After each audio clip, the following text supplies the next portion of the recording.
Bienvenue sur votre nouveau rendez-vous Enjeu sur Banamekili, votre nouveau rendez-vous de décryptage de l'actualité politique, diplomatique et géostratégique. Surtout, soyez fidèles.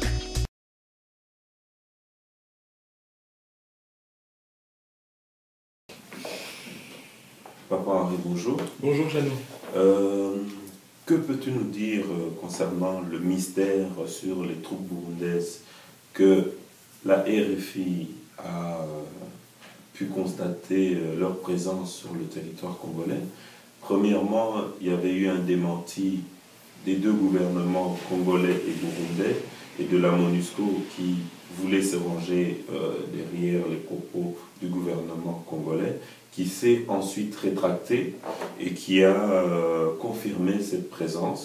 Et plus récemment, nous apprenons depuis hier qu'ils sont en train de retourner au Rwanda. Mais pourtant, il y avait, voilà, et pourtant, il y avait une présence depuis plus de 3 ans. Et le Parlement congolais n'avait pas été informé. À quoi est dû je dirais, ce gouvernement parallèle qui prend des décisions et on revient, je dirais, à la situation de 2009. Qu'est-ce que tu peux me dire? Oui, bon, alors, première chose, c'est que rien n'interdit deux États de coopérer sur le plan militaire, dans le cadre d'opérations conjointes. Ça s'est vu en 2009 avec l'opération Mojawetu, on a vu les conséquences, puisque déjà à l'époque, la représentation nationale n'avait pas été associée à la décision. Ici, nous apprenons effectivement une présence depuis plusieurs mois. Je dois dire qu'en termes de communication, ça a été très mal géré à tous les niveaux. MONUSCO, gouvernement congolais, gouvernement burundais. Et comme ce sont des choses qui se vérifient facilement et qu'il existe une société civile qui est plutôt organisée dans cette partie du territoire national, c'est comme ça que nous avons, nous, été informés. Et donc, MONUSCO, RDC et Burundi n'ont eu d'autre choix que de changer progressivement de position. Je suis un peu surpris par ailleurs qu'on nous apprenne effectivement que ces troupes étaient là depuis très longtemps.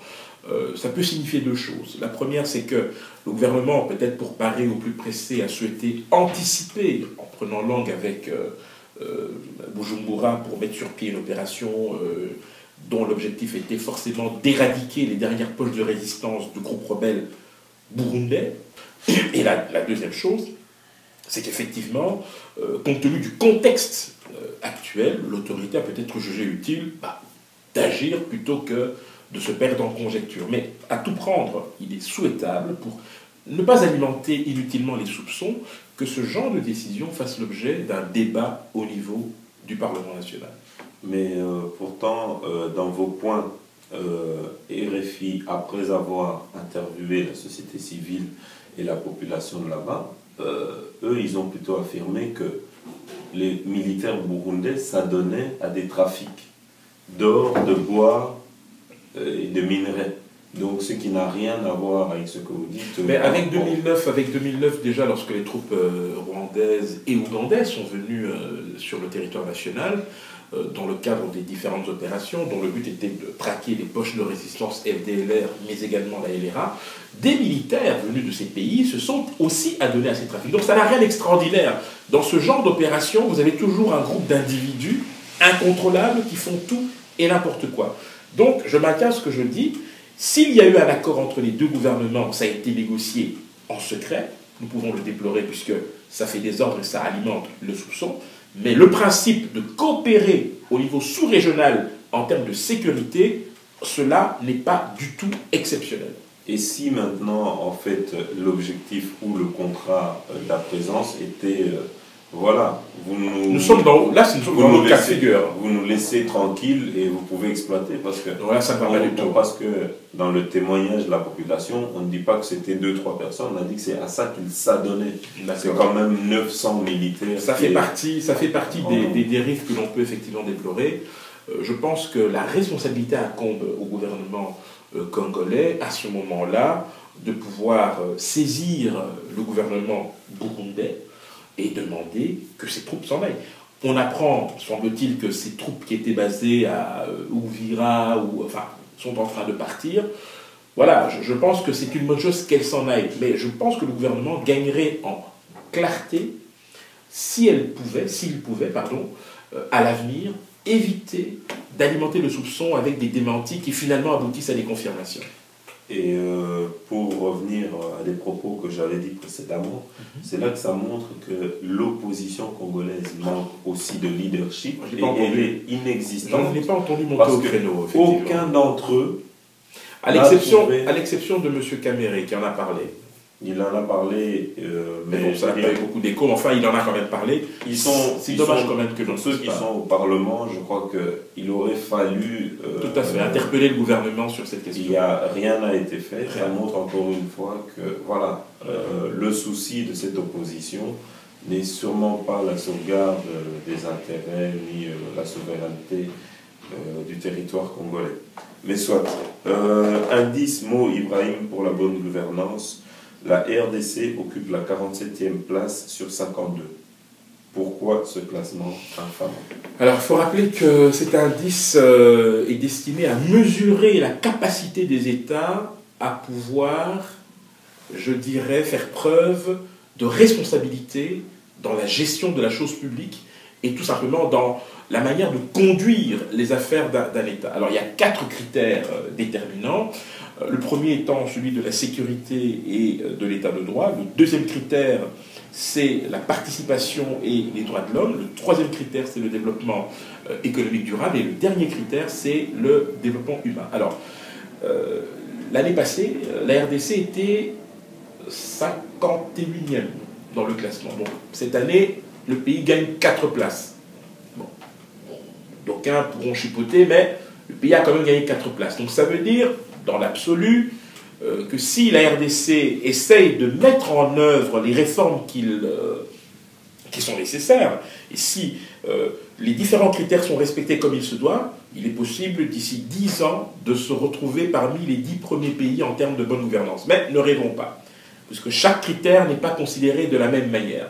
Si vous prenez le premier critère, celui de l'état de droit et de la sécurité, on ne peut pas dire que le pays soit totalement pacifié. Il y a encore des poches de résistance qui posent problème et qui déstabilisent des zones entières sur le territoire. Si vous prenez le second critère de la participation et des droits de l'homme, là encore, il y a beaucoup de progrès à faire, vous le savez vous-même.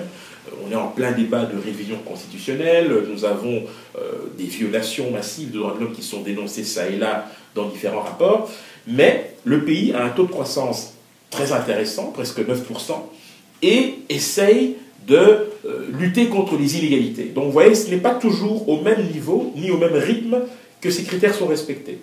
Ce qui me fait dire que si la RDC veut sortir du classement qui ne lui est pas du tout favorable, eh bien, il faut sans tarder s'attaquer à la lutte contre la pauvreté et surtout, dans un contexte de cohésion nationale, traduire en actes des slogans qui, pour le moment, malheureusement, n'ont pas donné l'effet escompté. Revenons sur les zones de troubles. J'irai au Katanga. Plus récemment, l'armée a délogé la base où se trouvait Gédéon Kyungu et on aurait découvert qu'elle était avec du matériel militaire des FARDC et qu'elle était en contact donc radio sur la même position, la même fréquence que les militaires congolais. Donc elle était au courant des différentes opérations qui se préparaient et donc elle était prévenue. Donc semblerait qu'il y a des complicités au sein même des FARDC qui couvrent M. Gédéon Kyungu. Mieux encore, M. Kyungu avait été condamné et arrêté, emprisonné, et il s'était évadé d'une manière assez spectaculaire dans un pays qu'on appelle l'état de droit où c'est quand même, il y a quand même un souci. Oui. On dirait que certaines personnes sont utilisées pour des troubles et que ça profite à quelques-uns des dirigeants. Très clairement, l'activisme de Gédéon profite à certains, puisque l'objectif est de rendre instable la province du Katanga, notamment. Et vous voyez très bien qu'il y a là en dessous des luttes de positionnement au sein même des élites katangaises. Donc il faut quand même rappeler que ces dernières années, ces derniers mois, n'ont pas été faciles, puisque il y a eu coup sur coup le départ du gouverneur de la Banque centrale, la mise à l'écart de John Mumbi, là maintenant la mise à l'écart de l'administrateur délégué de la GECAMIN, vous avez des luttes de positionnement en interne, vous avez un opposant au sein de la majorité, devrais-je dire, Mouyambo, qui crie haut et fort qu'il est contre la Constitution. Bref, vous avez une situation qui peut laisser penser qu'il y a un certain nombre de choses qui se préparent, et donc qui laisse libre cours à beaucoup d'interprétations. Ce qui est certain, c'est qu'il y a des gens en haut lieu qui tirent profit de cette situation. Est-ce pour affaiblir Kabila? Est-ce pour affaiblir Moïse Katumbi? Est-ce tout simplement pour rabattre les cartes? Ce sont des questions auxquelles nous devons pouvoir réfléchir. Là, comme ça, je n'ai pas de réponse précise, mais je dis simplement que tout cela concourt à une sorte de contexte où la méfiance est de mise entre les différents partenaires. Et puis surtout, très important, je vous rappelle que le gouverneur de la province du Katanga avait demandé en son temps que la MONUSCO se déploie au Katanga. C'est quand même le comble dans un pays où il y a une armée qui est, par essence, susceptible d'être déployée aux quatre coins du territoire. Donc je pense que c'est à l'armée nationale, au FRDC, puisqu'on a réaménagé les FRDC, puisqu'on a créé de nouvelles unités opérationnelles, et bien que ces unités opérationnelles se mettent au travail pour éradiquer la menace Gédéon.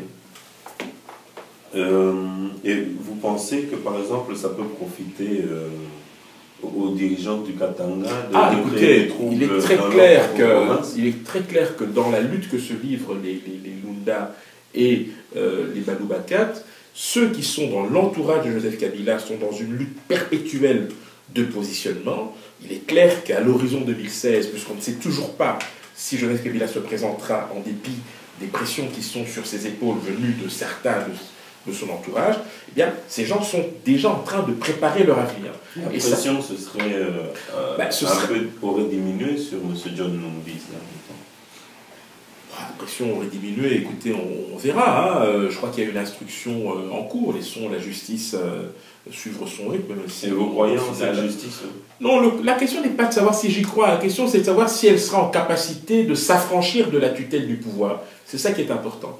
Or ça, c'est une question à laquelle je peux vous répondre très sincèrement, c'est très difficile dans le contexte actuel. Donc, à mon avis, il y a encore beaucoup de progrès à faire, beaucoup d'efforts sur ce point-là en tout cas. La mort du chauffeur de Mamadou Ndala, qui, on nous apprend qu'il avait donné un certain témoignage, il avait été contraint de donner un certain témoignage, et il serait revenu sur ses déclarations, et juste après s'être revenu et avoir révélé que voilà, les déclarations qu'il avait données, c'était sous la contrainte, le lendemain, on apprend sa mort. S'agirait-il en fait d'une entreprise destinée à éliminer les personnalités gênantes? Ce que l'on sait de ce militaire, ce chauffeur, c'est qu'il était malade, et très gravement malade. Sa mort, effectivement, est suspecte dans la mesure où elle intervient le lendemain de son témoignage, ce qui alimente bien évidemment tous les soupçons. Michel ne vous coupe pas. Oui. Les personnes qui étaient là le jour du procès ont dit qu'il était malade, certes, mais pas au point de mourir le lendemain parce qu'il était resté à la barre plus de 4 heures ou 6 heures de temps à témoigner sans problème. Vous savez, dès le lendemain de la mort de Mamadou Ndala, on nous a annoncé l'ouverture d'une enquête. À ce jour, moi je n'ai pas vu l'ombre d'un rapport. Non. On est directement passé au procès, on nous a présenté une thèse selon laquelle il y aurait eu des bisbilles au sein des FRDC, mais depuis quelques jours maintenant, le site Desk Wondo revient en fait sur des incohérences observées au moment de l'attaque contre le convoi de Mamadou Ndala. À savoir que le véhicule, par exemple, était en feu bien avant le lieu où la fusillade s'est déroulée. Donc c'est un élément très important. Et c'est vrai que celui qui était au volant ce jour-là est mort. Donc je serais tenté de dire qu'avec la mort du principal témoin, toutes les supputations peuvent venir alimenter le débat. je crois que s'il y a une vérité à trouver, ce ne sera pas dans ce procès-là.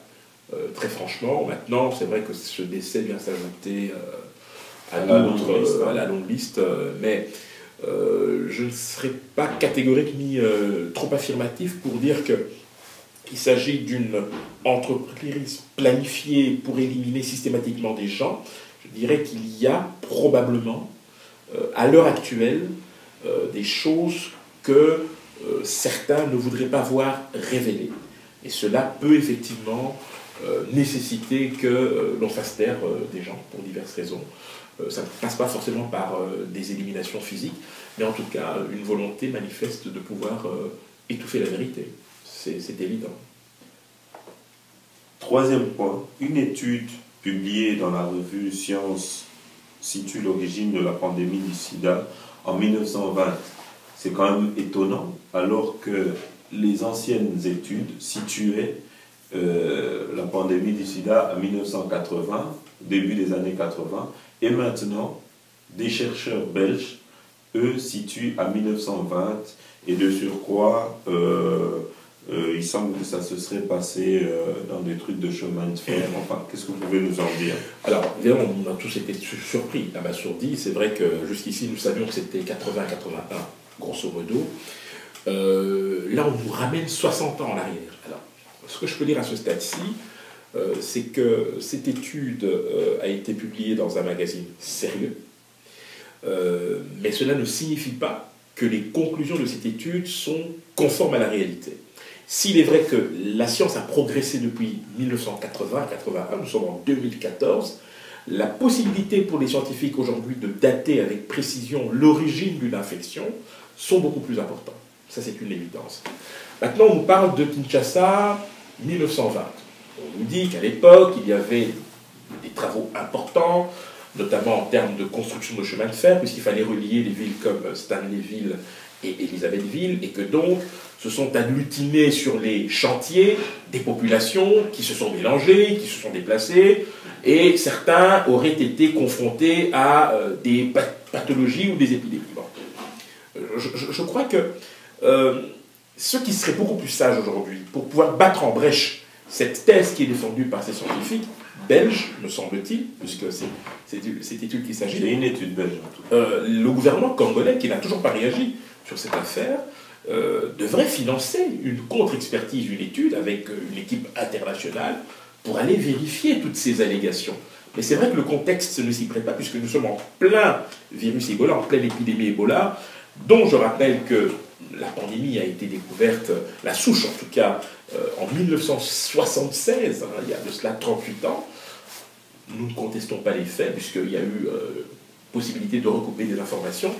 Mais ici, je crois qu'il serait important de pouvoir prendre cette étude avec sérénité, plutôt que de se lancer dans les spéculations, et essayer de voir là où pourraient poindre les incohérences. Parce que de vous à moi, si c'est depuis 1920, comment se dit qu'entre 1920 et 1980, on n'est pas eu de cas ou d'exemples d'épidémies bizarres, non élucidées, qui auraient décimé les populations. Des personnes qui ont souffert. Et aujourd'hui, on nous dit que depuis 1920, si tant est que ce chiffre cette année soit exact, 38 millions de personnes seraient mortes du virus du sida. Donc à partir d'une souche qui viendrait de la RDC, entre 1920 et 2014, c'est-à-dire pendant 94 ans, 38 millions de personnes seraient mortes.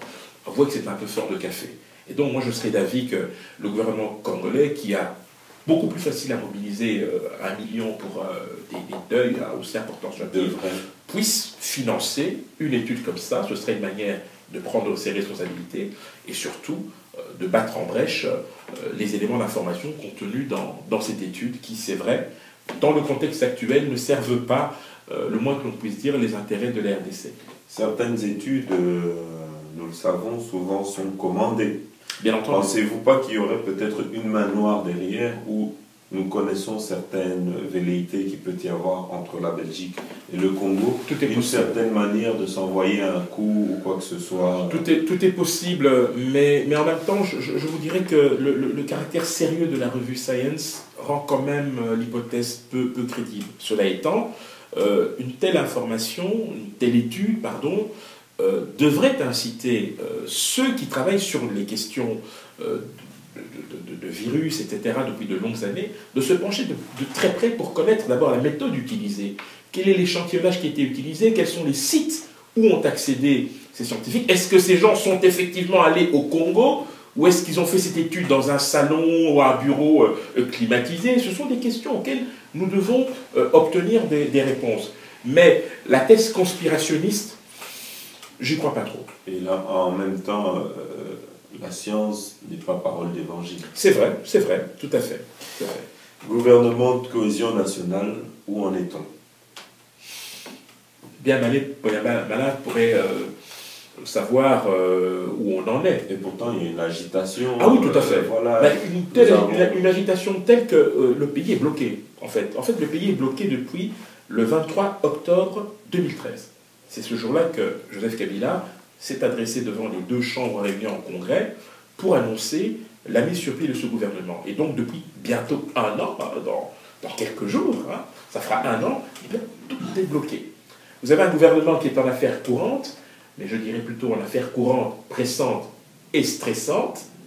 Vous avez une agitation politique liée à la perspective ou pas d'une révision constitutionnelle. Vous avez au sein de l'opposition des luttes de positionnement entre des acteurs qui veulent jouer les premiers rôles. Vous avez une communauté internationale qui demande aujourd'hui des clarifications s'agissant du calendrier électoral, qui lance un appel au dialogue. Bref, vous avez un contexte qui fait qu'aujourd'hui, Joseph Kabila, en toute objectivité, n'a pas besoin de faire ce gouvernement. Mais en même temps, il y a quelque chose de malsain aujourd'hui dans le Congo.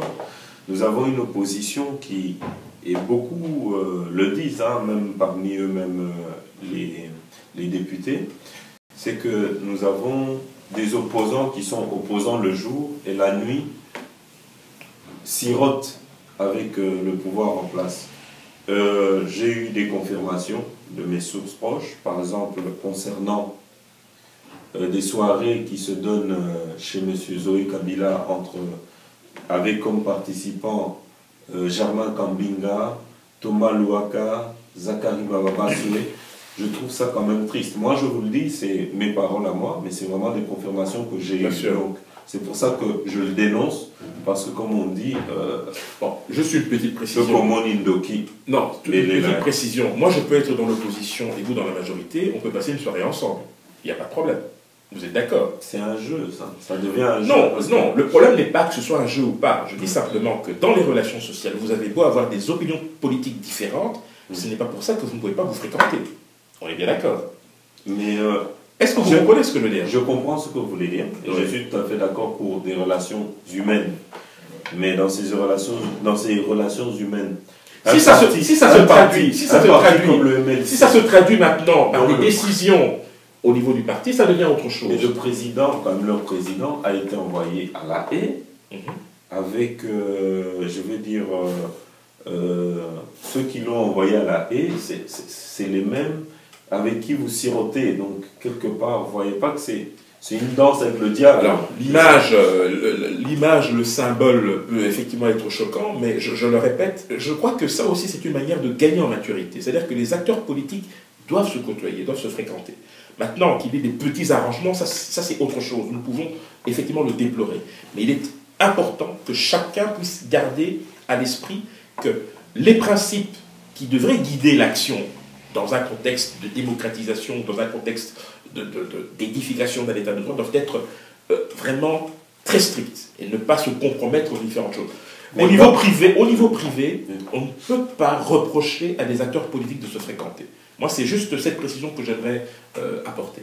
Mais je veux dire, même ici, dans des pays démocratiques, je veux dire, je ne pense pas que demain, on va entendre que Elio Duropo se trouve dans la résidence de Charles Michel en train de siroter un verre de vin, Je comprends ce que vous dites, effectivement, parce que quand on regarde en fait la dureté du débat politique, oui. Souvent les paroles extrêmement dures que se jettent à la figure de Alors, ces gens-là, imaginez si c'est des prêtres que le soir vous retrouvez ensemble, donc vous êtes au courant de ce qui se peut se manigancer. Par exemple, je veux dire, moi je le parle dans un sens où qui pourrait expliquer certains agissements dont nous avons parlé. Le fait, par exemple, que l'opposition se taise par rapport aux militaires burundais qu'on découvre au Kivu.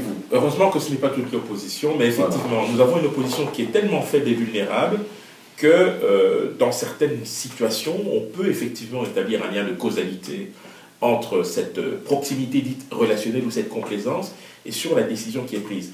Mais je crois qu'il y a suffisamment de gens intelligents au sein de cette opposition pour qu'ils ne puissent pas tomber dans ce piège. Mais vous avez raison sur un point, le symbole peut choquer, oui. 5e point, regain de violence des ADF NALU. Le gouvernement congolais nous a pourtant certifié que cette rébellion avait été anéantie. Et aujourd'hui, on nous parle toujours d'exactions, des gens qui sont violés, des femmes violées, des gens tués à la machette, des villages brûlés. Est-ce que c'est le même M23 qui reviendrait toujours sous, comme on avait dit précédemment, sous cette étiquette-là, ADF NALU maintenant? Écoutez, on nous a certifié il y a de cela quelques mois que les ADF NALU avaient été neutralisés et anéantis. Bon, avec le recul, on peut imaginer en fait la stratégie qui avait été adoptée par l'armée nationale, c'est-à-dire de rassurer la population et d'annoncer des victoires qui, avec le recul, n'apparaissent pas comme étant des victoires, mais plutôt comme étant, disons, une neutralisation passive, en fait, de cette menace. Dans le même temps, nous avons eu des rapports onusiens, notamment au mois de juin, qui ont attesté de la réorganisation du M23 à partir de l'Ouganda et du Rwanda. Et cette rébellion est coutumière du fait, c'est-à-dire qu'elle opère souvent sous le couvert d'une autre rébellion, histoire de brouiller les cartes ou de brouiller les pistes. Ce qui est important maintenant, c'est que cette menace soit prise au sérieux et que l'armée puisse communiquer de manière responsable. Parce que quand vous annoncez des choses et que vous êtes démenti par les faits, ça pose question. Ça pose question et on en arrive à avoir une attitude de défiance à l'égard de tout ce qui peut être dit par l'autorité, tant civile d'ailleurs que militaire. Donc il faut être extrêmement prudent. Aujourd'hui, la menace ADF NALU n'a pas été éradiquée, nous en avons les preuves. Il faut donc, à l'aune du réaménagement qui a été opéré par Joseph Kabila il y a quelques semaines au niveau de l'armée, eh bien que cette armée se mette en marche et traque cette rébellion. Monsieur Kengo Adondo, lors de la rentrée parlementaire, le 15 septembre, voilà, avait donné un discours très dur contre toute personne qui serait tentée de modifier la Constitution et l'article 220. On nous apprend récemment qu'il est revenu sur ses paroles en disant que voilà, ça ne m'implique que moi, je ne parlais pas au nom de mes collègues, mais c'était vraiment un point de vue personnel. Et après avoir discuté, moi personnellement, avec un député congolais de passage ici, il m'apprendra que, voilà, lors d'une réunion, donc un de ses collègues députés, mais du PPRD, lui aurait dit, voilà, de toute façon, M. Bochab nous a dit lors d'une réunion, ne vous inquiétez pas, M. Kengo Adondo, c'est notre homme, on le gère, on le maîtrise. Vous en dites quoi? Bon, ça fait partie du folklore politique habituel, hein, auquel nous assistons depuis de longues années en RDC. Cela étant, la position qui a été prise par Kengo lors de la rentrée parlementaire a été fort remarquée, puisqu'elle est venue s'ajouter à l'hostilité de l'Église, notamment de l'opposition, du parti de la communauté internationale. Donc, même s'il revient... la majorité. Et une partie de la majorité, puisqu'il y a effectivement des voix dissonantes et discordantes à ce niveau-là. Maintenant, même s'il revient sur ses paroles, il les aligne. Voilà. Bon, ça donc, ça ne change rien. Je suis désolé pour lui. Et on pourra utiliser... Si tant est qu'il l'ait fait, bon, voilà. Voilà, je ne sais pas vous dire autre chose que ça. Non, mais c'est toujours triste. Mais vous savez, ce qui est dit, il est dit. Voilà. Bon, voilà, non, le reste, Ça fait partie de l'anecdote. Ok. Avez-vous suivi M. Jean-Baptiste Plaquin, qui a, je dirais, qui a eu des propos très cinglants contre M. Lambert Mende, qu'il a traité de ministre du démenti. C'est-à-dire que chaque fois qu'il y a quelque chose qui se passe, comme récemment, il y a eu plus de 100 combattants qui sont morts avec leur famille, avec beaucoup d'enfants et tout, qui sont morts, dans un coin reculé où on les a cantonnés, sans nourriture, sans rien. Et plutôt que de prendre ses responsabilités, voir comment ils vont essayer de faire mieux, monsieur le ministre du démenti est parti pour démentir et dire que c'est tout à fait normal, c'est des morts comme il y en a tant d'autres dans le Congo, mais un tel nombre. Est-ce que vous voyez l'inconscience d'un tel ministre, enfin? Moi, j'ai beaucoup de mal de commenter de tels propos. Au mieux, c'est de l'irresponsabilité. Au pire, c'est de l'inconscience. Je ne sais pas vous dire autre chose. Je pense que ce sont des paroles qui ne sont pas du tout dignes d'un porte-parole du gouvernement.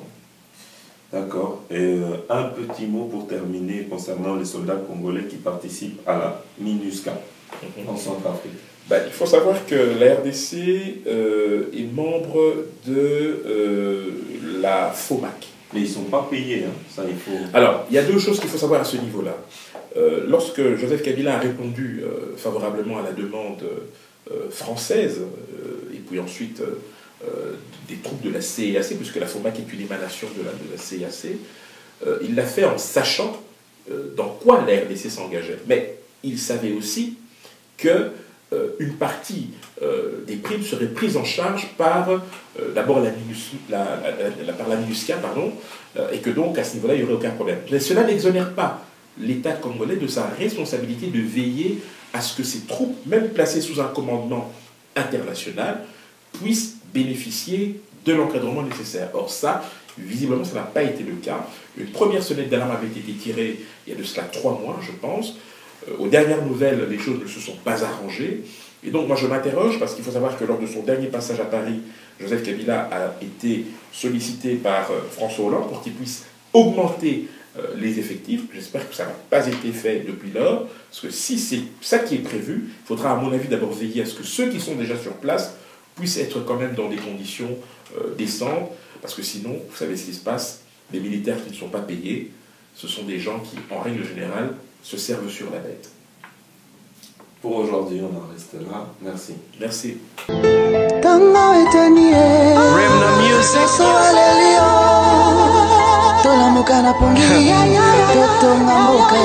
Marquis Stiller.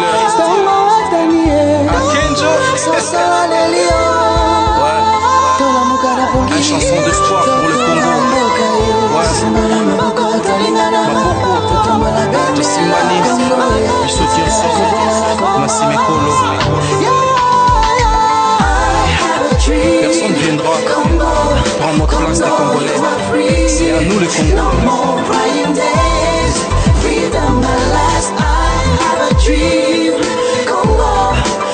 Rien que pour nous.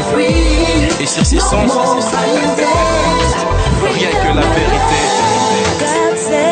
If my people who are called by my name humble themselves and pray, seek my face, I will hear them from heaven and I will heal the land, I will heal the land, I will heal the land, I will heal the land. Encore une fois pour ma patrie, ceci ne pas pour nous faire danser, non plus pour nous faire pleurer. Prenons conscience mais